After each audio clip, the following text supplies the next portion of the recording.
De parte de VVOB Education for Development, les damos la bienvenida a esta serie de videos instructivos. Los videos son parte del curso virtual Crear y acompañar una comunidad profesional de aprendizaje de equipos directivos, que se encuentra en la plataforma Me Capacito del Ministerio de Educación. Sin embargo, como sabemos que este tema es de interés para la comunidad educativa, hemos decidido incluir estos videos en nuestro canal de YouTube para que se pueda acceder a ellos de manera independiente. Durante cada video hay momentos donde se solicita ponerlo en pausa y se hace preguntas de reflexión. Estas reflexiones ayudan a procesar la información del video y a pensar en maneras de aplicación de los conceptos en su trabajo, sea como asesor o asesora educativa o como parte del equipo directivo de una institución educativa. Les deseamos suerte y mucho disfruto en este espacio de aprendizaje. Gracias.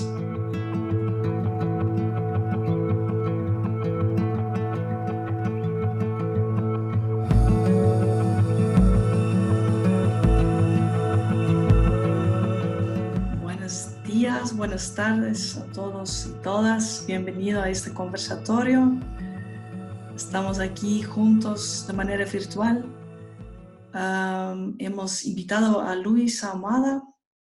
Él es profesor de la Universidad Católica de Valparaíso, de Chile. Y él es doctor en psicología. Ha estudiado en la Universidad Autónoma de Madrid, España. Y nos ha colaborado ya varias veces aquí en Ecuador en el tema de comunidades profesionales de aprendizaje. Y por eso le invitamos de nuevo a este conversatorio para apoyarnos a discutir sobre el tema del liderazgo distribuido. Hoy yo quisiera conversar sobre tres temas, un poco qué es liderazgo distribuido, cuáles son buenas prácticas, cómo lo podemos observar, también los niveles de cómo se puede desarrollar el liderazgo distribuido y el efecto, ¿no? ¿Qué es el impacto en tu comunidad educativa si eres un líder distribuido? Entonces yo quisiera, no sé si le doy primeramente la palabra a usted, Luis, para un poco contarnos sobre su experiencia en liderazgo distribuido. Bien, buenas tardes, buenos días también y un afectuoso saludo a todas y a todas quienes están aquí presentes. Creo que virtualmente me siento en Ecuador, me siento con ustedes. Ya lo estuve el año pasado, en noviembre, que estuvimos juntos. Y bueno, fue una muy bonita experiencia. Y entonces cuando Ingrid me invitó ahora a participar de esta actividad, yo le dije que encantado, que feliz, porque la verdad que es una manera de también ir viendo cómo avanzan las cosas, qué inquietudes vamos teniendo y sobre todo poder compartir y conversar respecto a lo que estamos viendo, lo que nos está inquietando. Creo que cuando pensamos esto en un contexto de nuestra formación, para lo que nos estamos preparando, cuando se habla de desarrollo profesional, creo que lo más hermoso del desarrollo profesional tiene que ver con el aprender recíprocamente, el aprender de otros y de la experiencia de otros, y entonces pues me siento parte también ahora mismo de una comunidad que estamos aprendiendo acerca del liderazgo distribuido. Yo he estado llevando adelante ciertos proyectos de liderazgo distribuido, tanto hacia adentro de la escuela como hacia afuera, y eso quizás puede aportar, pero siempre teniendo en consideración que las realidades son distintas, que quizás lo que pasa en Ecuador no necesariamente pasa en Chile, y entonces pues no quiero bajo ningún punto de vista asumir como que tengo la razón y que las cosas son así, más bien quiero ver esto como una conversación de distintos puntos de vista que nos enriquezca a todos y a todas.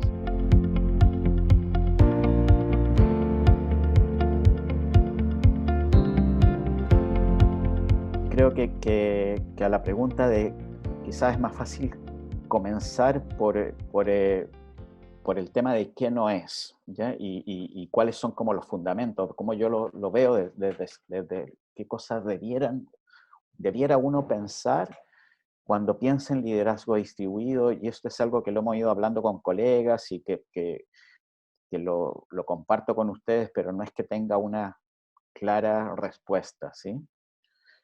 Pero este último tiempo con colegas que aquí en Chile son muy conocidos y han investigado mucho, como por ejemplo el doctor Oscar Maureira, con el cual hemos trabajado largamente, eh, también con la doctora Soledad Castro, con otros colegas como Sergio Garay, que también ha estado involucrado en proyectos de liderazgo distribuido. Hemos estado hablando respecto al tema del poder y quiero partir por ahí porque quizás en este último tiempo, a raíz de lo que ha acontecido en nuestros países, ha emergido mucho el tema del poder. Y es un tema que es complejo de conversarlo porque hay veces que se prefiere obviar, no hablar de él, pero el el principio de todo liderazgo es la capacidad de influir en otro. Y esa capacidad de influir en otro a veces tiene que ver con la capacidad de persuadir, de tener o transmitir una idea, pero muchas veces tiene que ver con que uno tiene el poder para influir en otro. Y entonces, cuando estamos hablando de liderazgo distribuido, de alguna manera estamos hablando también de una distribución del poder, de un poder menos centralizado, de un poder menos jerarquizado. eh, y, y esto tiene que ver con también una distribución del conocimiento, es decir, eh, frente a problemas complejos, las soluciones son complejas y están o pueden emerger desde distintos actores, desde distintas personas que tienen una respuesta y el conocimiento está distribuido. Eso lo ha mostrado claramente la psicología eh, cognitiva, en el sentido de que uno distribuye, o el conocimiento se distribuye en una comunidad con distinta intensidad, y también que hay un conocimiento que es situado, es decir, cada territorio, cada lugar tiene un propio conocimiento. Entonces, eh, pero creo que lo más complejo del tema del liderazgo distribuido es asumir que eh, necesariamente uno debe reflexionar respecto a el poder. ¿Qué significa para uno delegar poder, dejar poder, que otras personas asuman el poder, eh, porque implica una transformación personal eso. Y creo que eh, y aquí empiezo a hablar de lo que es el liderazgo distribuido. El liderazgo distribuido es, yo lo veo muy en el sentido de una construcción colectiva y, y, y por ende una oportunidad para que tengamos una estructura de poder también más distribuida, más democrática, más horizontal, menos jerárquica, en donde distintos actores nos sintamos parte de un proceso colectivo y de una acción colectiva. He querido empezar con este tema del poder porque en lo personal creo que es lo más complejo de aceptar, porque también cuando uno está en un cargo directivo, como ustedes están, muchas veces uno se encuentra con que hay cosas que uno no las puede delegar. Está prescrito que tú tienes que hacer esto y tienes tu responsabilidad y por tanto uno entra en crisis porque dice, bueno, pero si esto se distribuye, entonces, pero al final la responsabilidad recae en mí.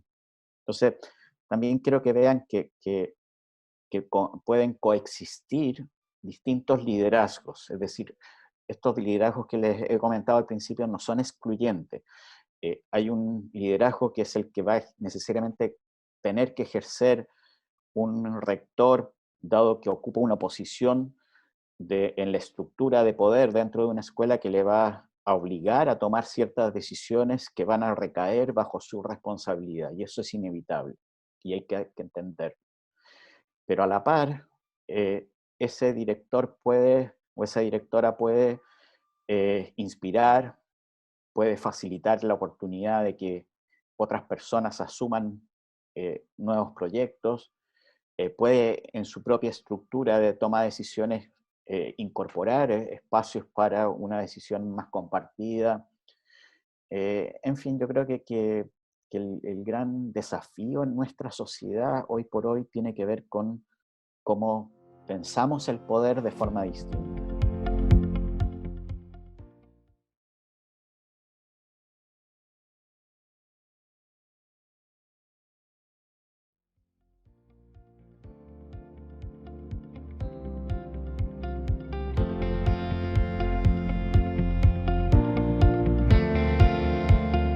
Muy entendido lo del liderazgo distribuido y la importancia que tiene. La situación sería tratar de entender mediante un ejemplo, porque obviamente es muy parecido el sistema educativo latinoamericano. ¿Qué bondades tiene y con qué ejemplos podrías comentarnos lo del liderazgo distribuido, tanto en Ecuador como en Chile? Porque como son muy parecidos, entonces, ¿cómo podrías indicarnos, Luis?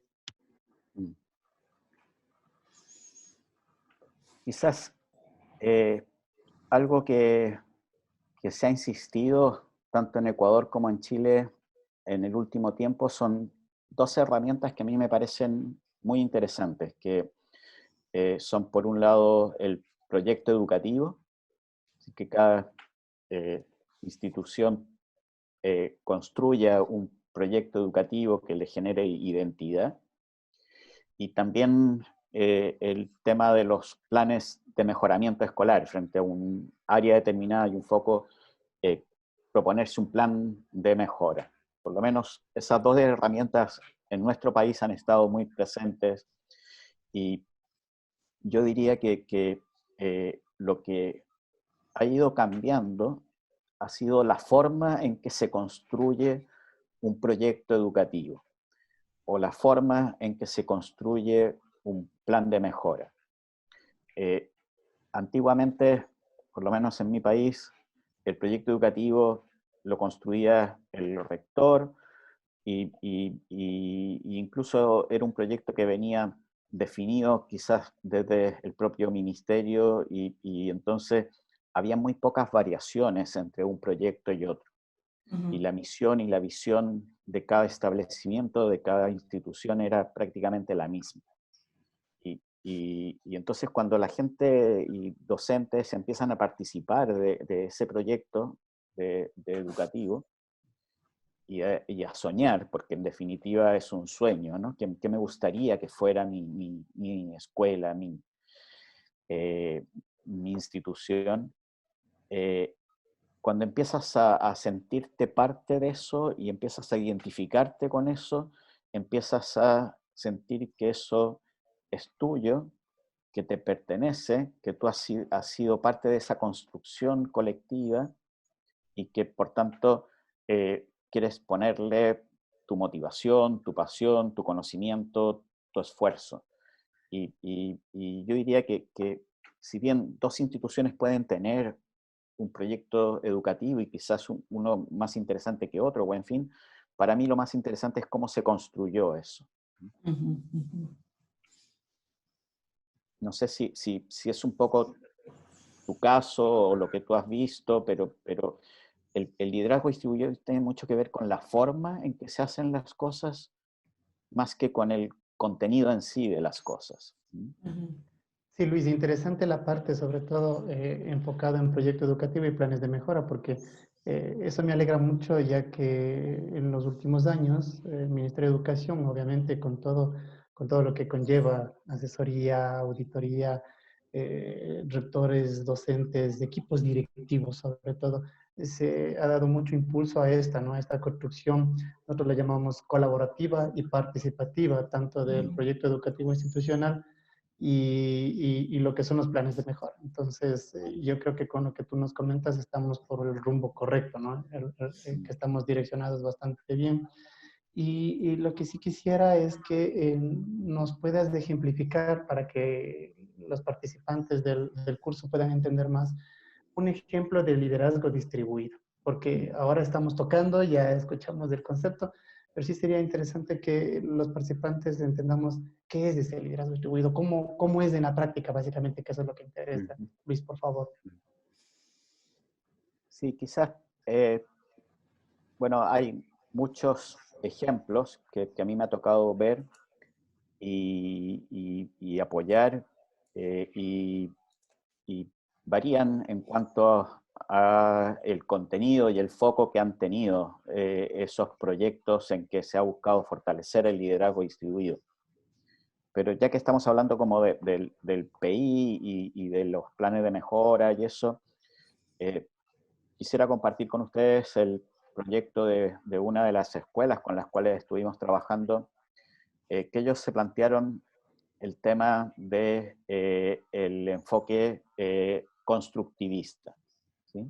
Cómo llevar adelante un enfoque constructivista en la educación y cómo hacer que sus prácticas pedagógicas respondieran y fueran coherentes con ese enfoque. Entonces, cuando uno piensa esto, dice, bueno, esto es algo que quizá alguno puede decir, esto es algo que debiera estar, ¿sí? Y que por qué no está. O alguien podría decir, esto es muy fácil, ¿no? Y basta con aplicar lo que hemos sido formados, ¿no? Pero cuando uno empieza como a conversar esto más en profundidad, te das cuenta que no es tan fácil tener y compartir un enfoque constructivista y un modelo constructivista pedagógico. ¿Por qué? Porque si hacemos un conversatorio de qué entendemos por constructivismo, y si somos, no sé, 20, 30 docentes, podemos llevarnos la sorpresa que cada uno está entendiendo una cosa distinta. Entonces, ahí ya nos encontramos con algo que es complejo, porque si en nuestra escuela ponemos en el PI que somos una escuela cuyo foco está en un enfoque pedagógico constructivista y cada uno tiene una visión distinta, entonces estamos poniendo la etiqueta, pero el sustento de eso no está. Y entonces esta escuela, cuando empezó a trabajar en torno a esta idea, lo primero que hicieron fue construir un equipo que nosotros denominamos equipo de investigación acción participativa. Este es un equipo que se plantea un desafío, un problema a abordar, y en algunos proyectos el equipo ha estado involucrado, o en el equipo ha estado involucrado el equipo directivo. Sin embargo, en otros, el equipo directivo al poco ha visto que en realidad esto es un proyecto que lo debiera liderar otra gente y se ha retirado, ¿no? En este caso que te estoy contando, sí estuvo involucrado el equipo directivo, más docentes que se encargaron de empezar a tratar de recoger datos, porque en esto es muy importante el tema de los datos, ¿sí? Entonces, su primer ejercicio fue tratar de levantar una encuesta en donde se le preguntaba a cada docente cómo estaba viendo el proyecto, en lo que era el enfoque constructivista en su ejercicio de la práctica docente. Y cómo esto se traducía en cosas muy concretas, por ejemplo, cómo es la planificación de las clases, cómo se está llevando adelante el proceso evaluativo, porque no es lo mismo evaluar desde un enfoque más conductista a un enfoque más constructivista. Entonces, ¿en qué se está notando, ¿no? y cuando ellos empiezan a darse cuenta que había muchos enfoques y muchas concepciones distintas en los docentes respecto al constructivismo, empiezan a pensar que era necesario desarrollar ciertos talleres para lograr un consenso y una visión más compartida respecto a este tema. Pero esos talleres no fue exclusivamente iniciativa del rector o el vicerrector, sino que surge ya desde este equipo de investigación y ellos son los que empiezan a convocar, a dirigirlo, y así van avanzando y pensando en ciertas acciones. Entonces, tuvieron dos focos principales. Uno, pensar cómo se planifica una clase desde el enfoque constructivista y luego cómo se evalúan los contenidos desde un enfoque constructivista. Y solo ese ejercicio y las acciones que llevaron adelante para hacer esto les permitió ir hacia una reflexión que finalmente, cuando eso se explicita en el proyecto educativo y se dice que esta escuela se asume un enfoque constructivista, no es solo una palabra, no es solo una etiqueta, es verdaderamente una construcción colectiva. No sé si el ejemplo te ayuda a entender cómo es la bajada, pero la bajada no solo conceptual, sino la bajada a la práctica de aula cotidiana.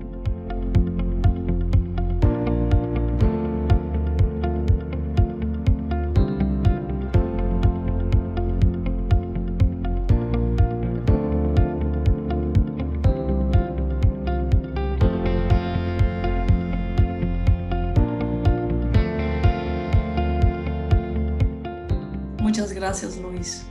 Y el interesante también es que el rol del rector puede ser diferente entonces, porque hay colegios donde el rector está parte de ese proceso y colegios donde el rector más bien les da la estructura y el tiempo para colaborar en ese sentido, ¿no es cierto? Uh-huh. Beatriz tenía una pregunta también.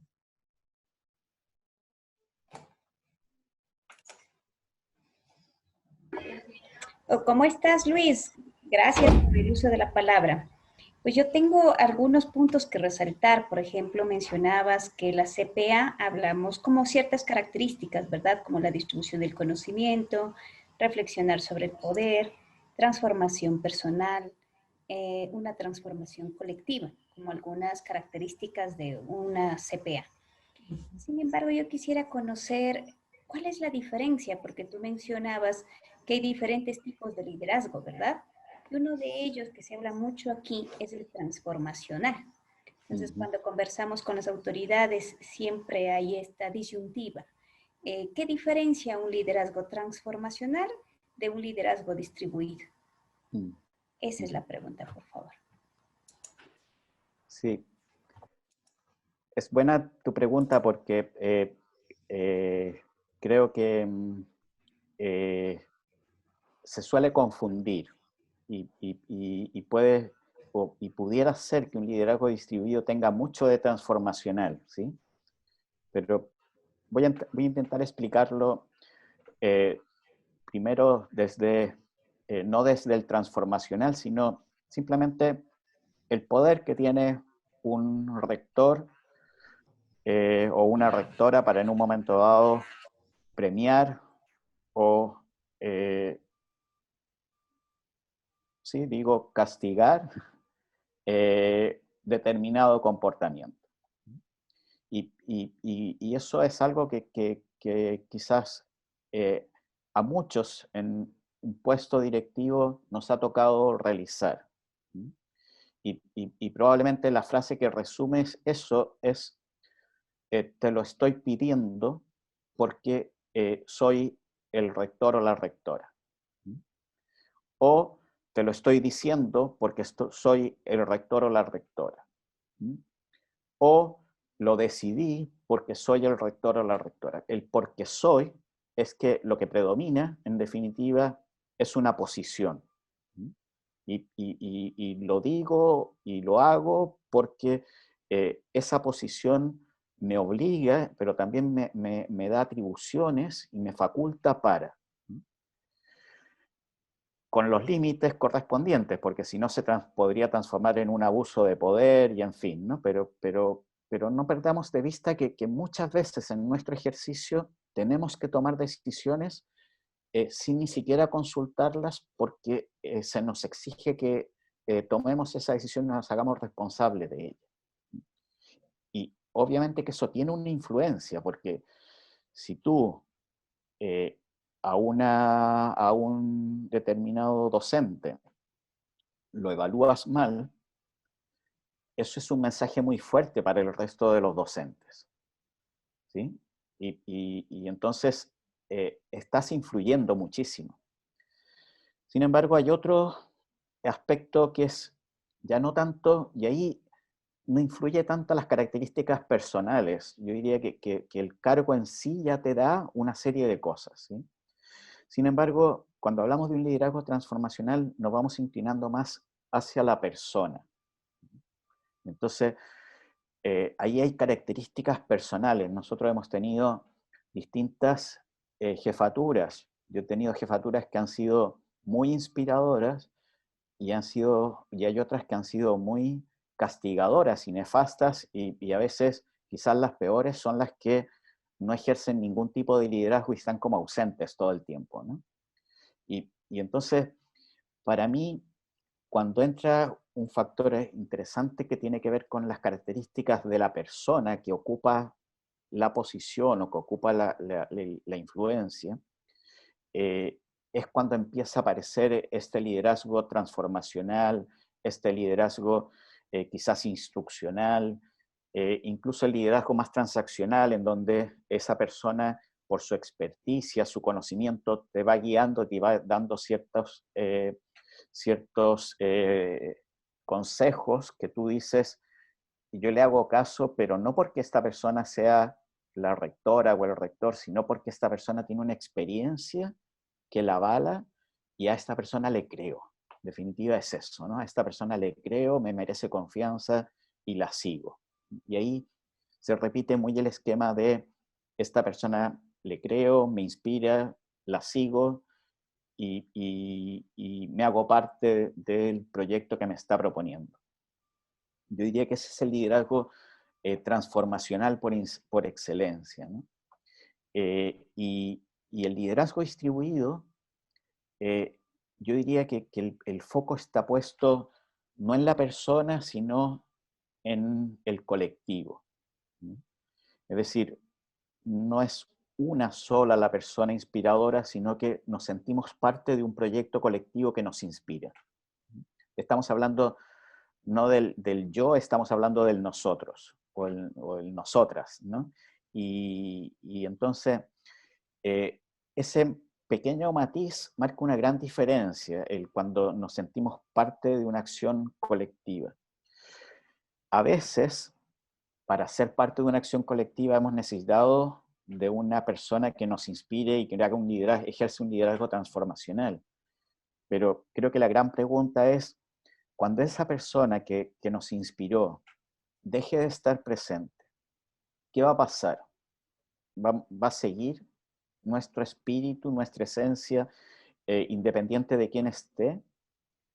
Si es así, entonces hemos ido logrando construir un proyecto de liderazgo distribuido, ¿no?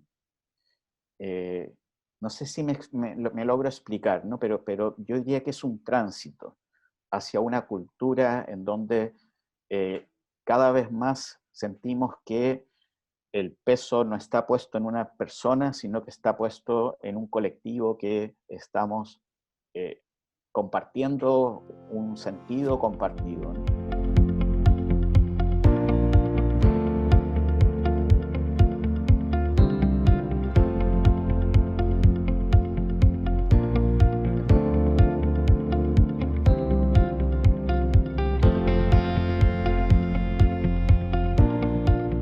De acuerdo a esto y tomando en cuenta que el liderazgo normalmente viene de arriba hacia abajo, y tomando en cuenta de que al hablar de un liderazgo distribuido, ¿cómo se podría distinguir en una institución educativa cuando ya este liderazgo ya viene a ser parte de una cultura.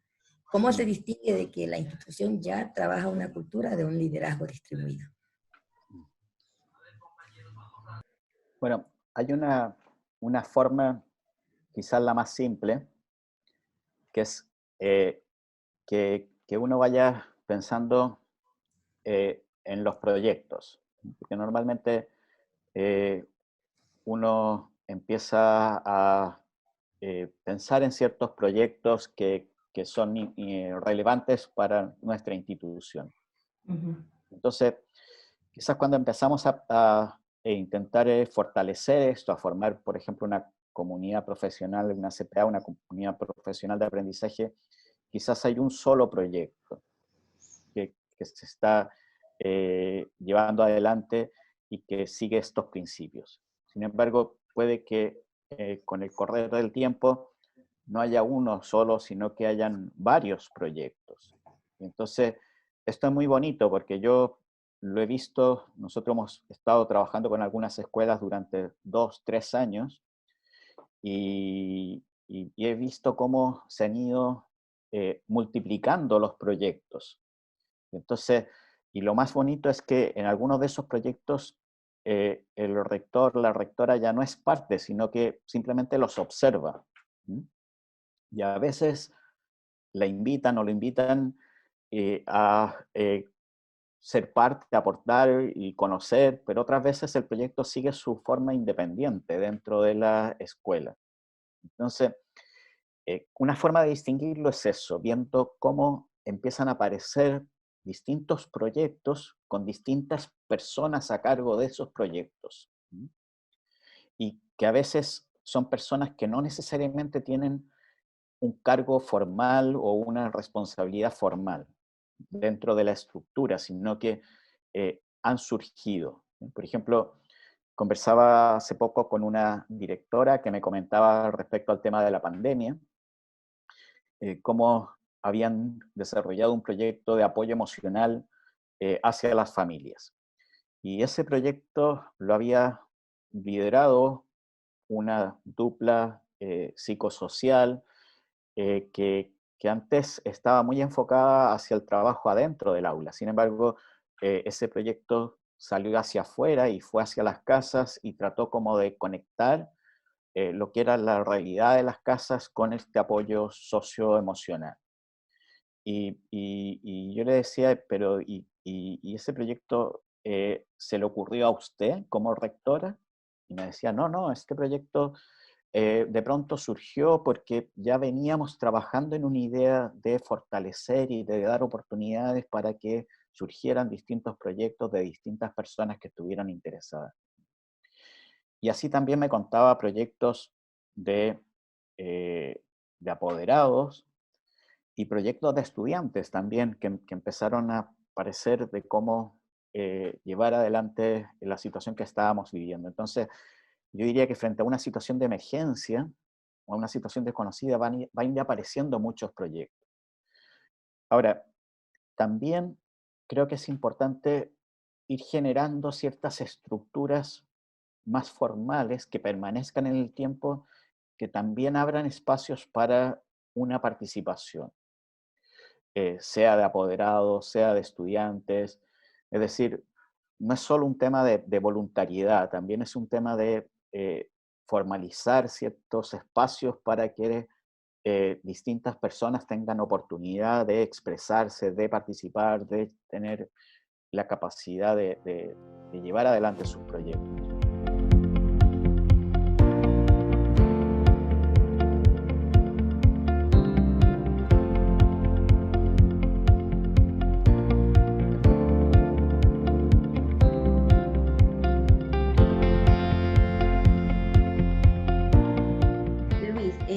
Cuando se habla de liderazgo distribuido en las instituciones educativas, muchas veces se tiende a confundir y se cree que solo consiste en distribuir tareas, en asignar responsabilidades. Y también hay un sinnúmero, quisiera que un poco nos resumas ¿cuáles son esos principales factores que han limitado que se implemente ese liderazgo distribuido y un poco cómo lo han enfrentado, ¿no? ¿Cómo han superado esas dificultades que encuentran en el proceso de implementación de un liderazgo distribuido?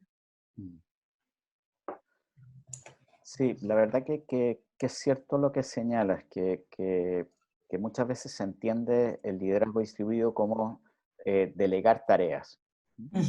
Y creo que ese es un primer paso, no hay que mirarlo en menos eso. Creo que uno como rector, rectora, muchas veces tiene mucho susto de delegar tareas.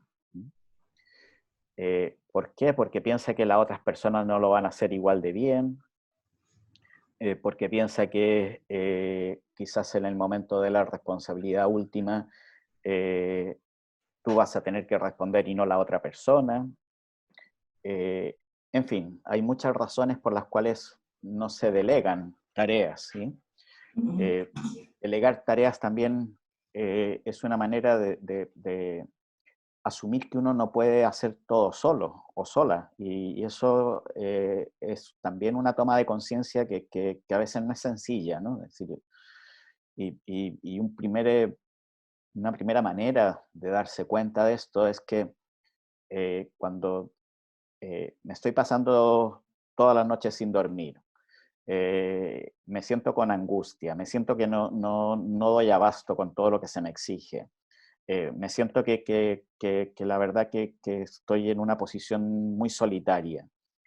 Bueno, al final, la única forma es entender que uno tiene que apoyar y formar un equipo más sólido, y eso es delegando, ¿sí?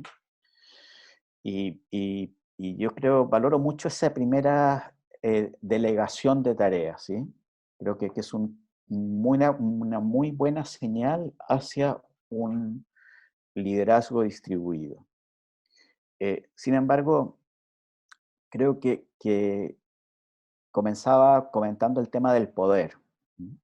Y delegar de poder, tareas no necesariamente es delegar poder. No sé si me explico, pero uno puede a veces delegar tareas, pero igualmente decir, finalmente voy a ser yo quien voy a supervisar y decir si esta tarea está bien o mal hecha, y finalmente la tarea y quien la presenta como finalmente esta tarea se hizo, fui yo. Entonces, es una delegación un poco tramposa, pero cuando la delegación va asociada a una delegación de poder también, y empieza a distribuirse el poder, creo que empezamos a acercarnos cada vez más hacia una cultura de distribución del liderazgo. Pero no es fácil, es un tránsito. Creo y en algunas cosas obviamente no se va a poder delegar o se va a solo poder delegar, pero con un núcleo muy cercano y ya está, ¿no? No sé si me explico, Nueva Luz. Sí, sí, muchas gracias, Luis. Justamente hacia allá iba, ¿no? Hacia la situación de que muchas veces solo se delega tareas, pero no poder. Entonces, como que debe haber ahí una complementariedad, ¿no? Aunque no siempre se pueda hacer, pero es importante asignar las tareas, creo yo, y también asignar esa cuota de poder para la toma de decisiones, ¿no? Y eso como que hace que surjan de pronto creo que va muy relacionado con el tema de la confianza, ¿no? Para delegar una tarea. Y mientras no confiemos, mientras no valoremos a nuestro personal y le brindemos esa responsabilidad, pero también esa cuota de poder, entonces vamos a ver que de pronto emergen fortalezas desconocidas que tenemos dentro de nuestro equipo. Y que como tú decías, Luis, nos hemos estado agotando con tantas tareas encima porque no hemos visto esa parte del liderazgo distribuido, de los beneficios del liderazgo distribuido.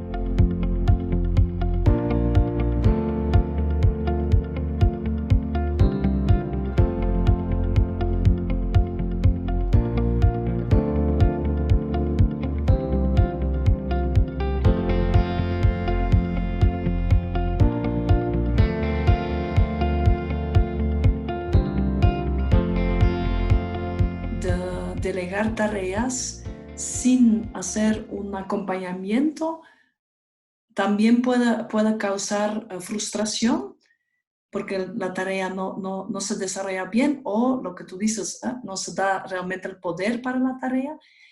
pero a donde me voy es que la persona a quien vas a delegar necesita también tiempo y acompañamiento para desarrollar estas capacidades. No es así nomás que tu equipo está ya listo para recibir las tareas. ¿Cómo lo ves tú? Qué buen punto el que señalas, porque muchas veces cuando uno delega tareas, las personas dicen, pero esta persona, entonces, ¿para qué la contrataron? Si empieza como a delegar cosas y no se hace responsable, ¿sí? Y cuando comentan eso, muchas veces se tiene razón, porque si tu sentido de delegar tareas es sacarte carga de trabajo, solo eso, entonces es lógico que la gente lo perciba, se dé cuenta y te diga, bueno, mira, yo no quiero asumir esta tarea.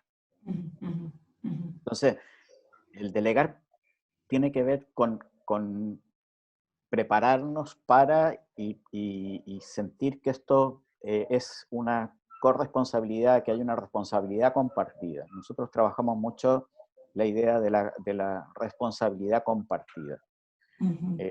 Pero eso va en todos los sentidos, ¿sí?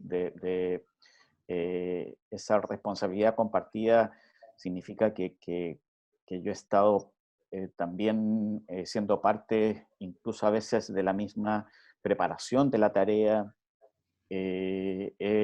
Entiendo que esa tarea es importante y me siento parte de esa tarea, ¿no? Entonces, y me siento también, y tú lo decías, me siento preparado para asumir esa tarea.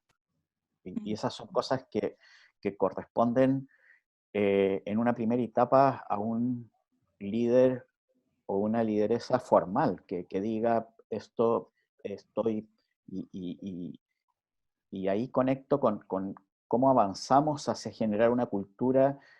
Creo que una de las cosas que nosotros hemos visto en los instrumentos que hemos aplicado y todo es que hay muy poca preparación para que las personas puedan ir asumiendo roles de liderazgo dentro de las escuelas. Entonces, eh, cuando lo preguntamos esto en los docentes, muchos dicen, no, es el índice.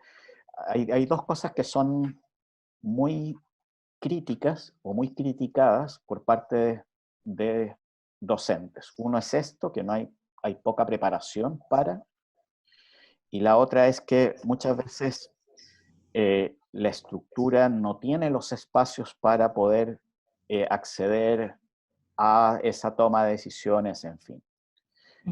Por parte de directivos, generalmente la crítica es que la política educativa los fuerza a ejercer un liderazgo que no es distribuido. Y la buena noticia es que tanto directivos como docentes es que ambos piensan que el liderazgo distribuido en definitiva impacta positivamente en el aprendizaje de sus estudiantes. Entonces, sabemos que esto va a beneficiar, tenemos esa percepción, pero sin embargo hay cosas que nos complican.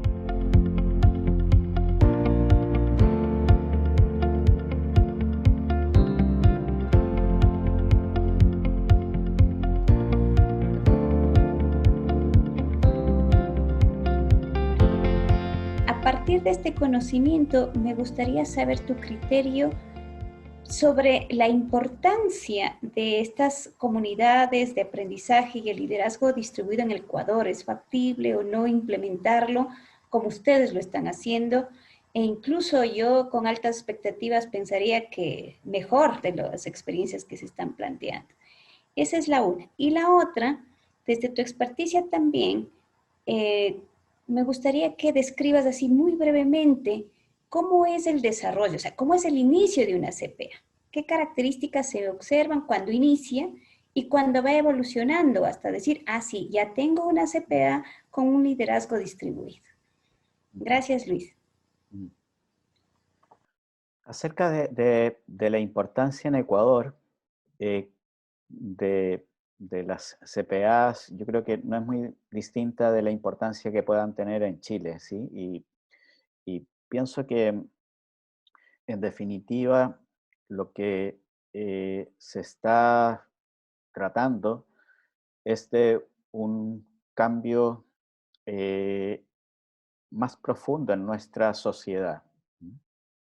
Eh, Pienso que hay muchas señales en el mundo que apuntan hacia un deseo de una mayor participación, unas estructuras más horizontales que permitan verdaderamente que los problemas sean pensados y abordados desde distintas perspectivas. Yo creo que conceptos como diversidad, inclusión, equidad, eh, participación democrática, en fin, y el mismo liderazgo distribuido son conceptos que dan cuenta de esta necesidad de un cambio en nuestra sociedad profundo, y creo que las CPA no son ajenas a eso, ¿sí? Entonces creo que a la pregunta de por qué contribuyen en Ecuador o qué aportan en Ecuador, creo que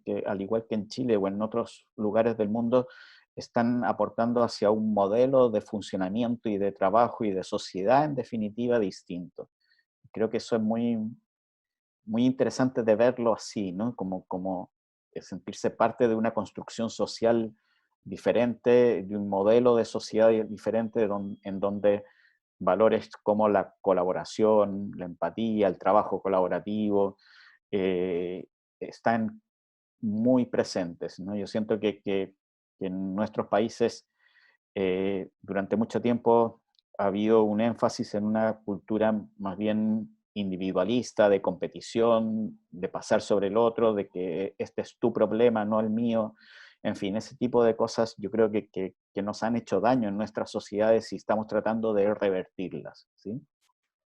Y entonces pienso que las CPAs pueden contribuir mucho en eso, ¿no? En la construcción de un modelo de funcionamiento dentro y entre las escuelas eh, que ayuda a,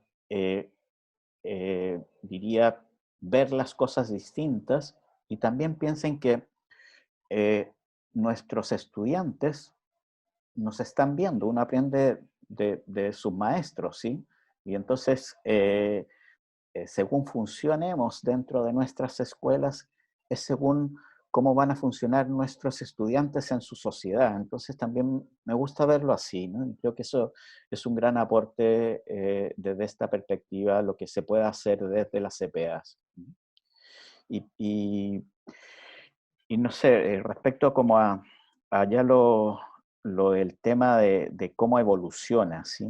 Eso es una muy buena pregunta, porque yo creo que ustedes están en una etapa que hablábamos del tema del delegar poder y hablábamos del tema del delegar responsabilidades, tareas. Yo creo que el desafío para ustedes como asesoras, asesores, es cómo ir dando paso a el que este liderazgo pueda empezar a ser asumido más por rectores y rectoras que han estado involucradas ya en el proceso.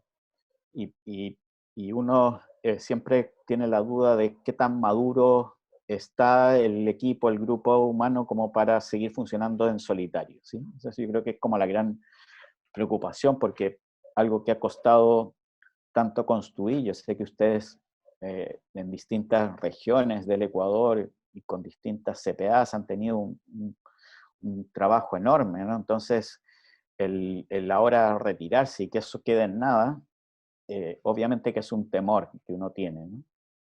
Y yo creo que tiene que ser un proceso gradual, no creo que sea hacer de un día para otro, y en ese sentido es muy importante, y hablábamos también de la importancia de ir preparando personas que puedan ir asumiendo este rol.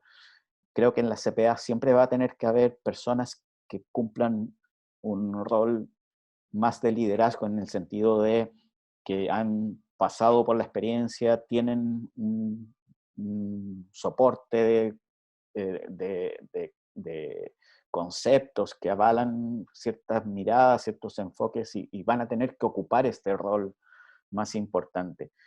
pero creo que es un proceso que es gradual, ¿sí? Sí, sí. Y también en ustedes el cómo vivir la pérdida, por llamarlo así, ¿no?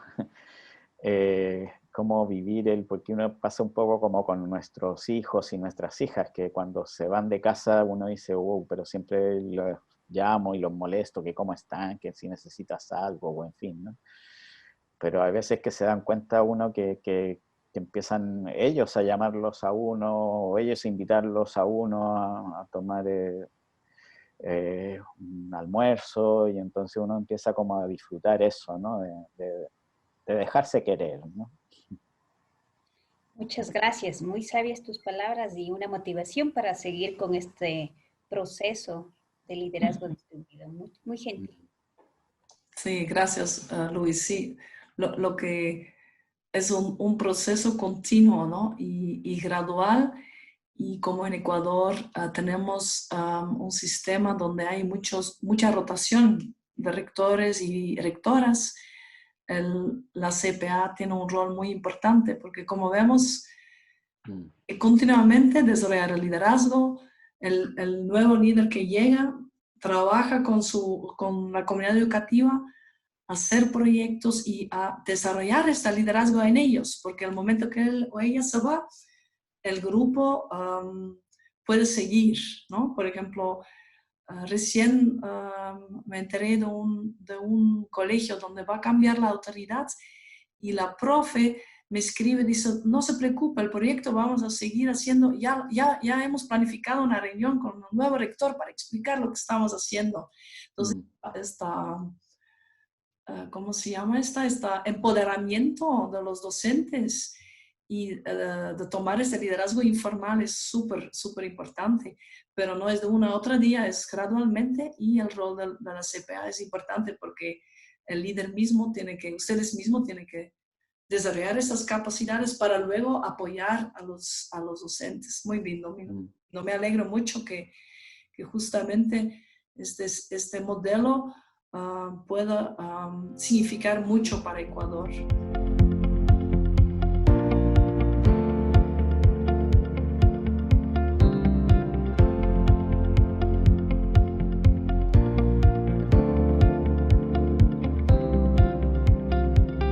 Yo quiero preguntar a Luis, ¿no?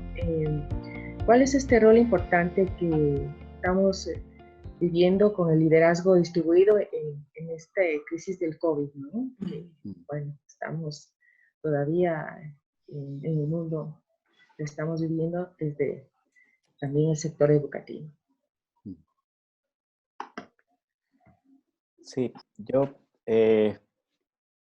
ahora he estado justamente haciendo entrevistas con rectores y rectoras que han participado de estos proyectos de liderazgo distribuido, de cómo han enfrentado el tema del COVID y cómo esto que han hecho se vincula con el proyecto de liderazgo distribuido que hemos estado llevando adelante, ¿sí? Y lo que me han ido diciendo es que el COVID ha sido una oportunidad.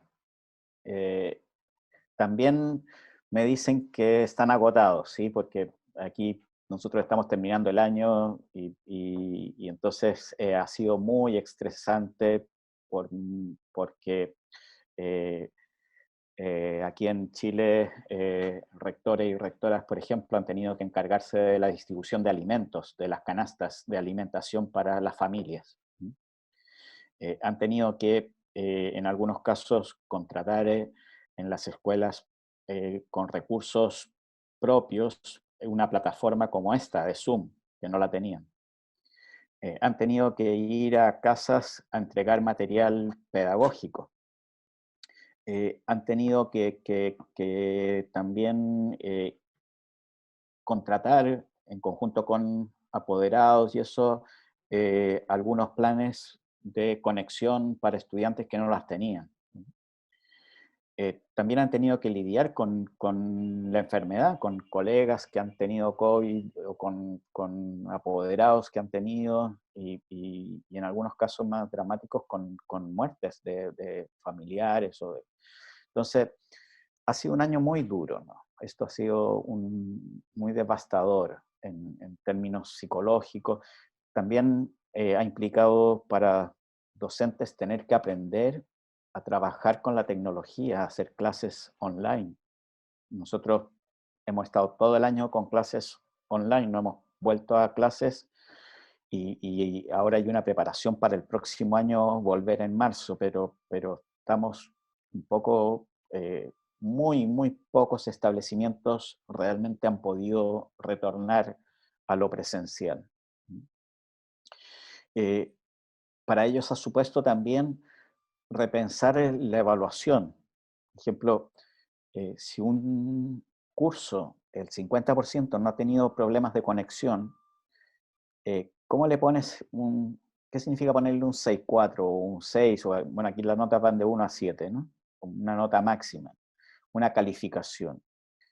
Y se ha insistido harto en la evaluación formativa, en cómo poder entregarles una evaluación que no sea solo la nota, sino que tenga que ver con su proceso de aprendizaje y cómo podrían mejorar.